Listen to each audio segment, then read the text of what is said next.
And hope everything gets back to normal soon. In the meantime, they'll need to stay ready for when that race begins. As Mark Spillane shows us, some drivers are taking a very unique approach. To some, there's no better sound than the roar of a race car engine. You just get that itch and you're like, man, I want to go out and race something.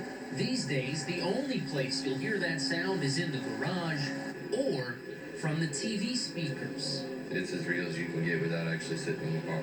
With real racing put on hold, some drivers have found an alternative. The guys that we'd race with on Friday and Saturday night, we get on here and race each other. So, I mean, it's still a fun time. For Midwest Modifieds driver Kyle Bates, Iracing brings the cockpit of his car right into the living room. This, I think, is actually a little harder, just because you don't have the feel for it that you would sitting in the car.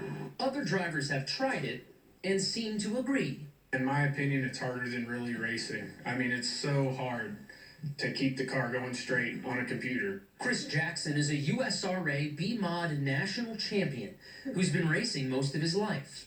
For 21 years, this time of the year, man, it was go time. We went out somewhere and went racing. But now, the best bet is iRacing. Its online tracks are based on real locations around the country. Drivers can customize their cars and race their friends. I mean, it just makes it a whole lot of fun, even if we can't be out there doing the real thing. There's also another benefit. You can go out here on the simulator and hit the wall, and you don't got to worry about spending money to fix everything you just tore up. Yeah, that reset button will spoil you. I'm for sure about that. While iRacing is cheaper and less risky, these drivers still prefer a real night at the track. It's just not the same as walking around talking to everybody, dirt hitting you in the face all the time. It's just not the same.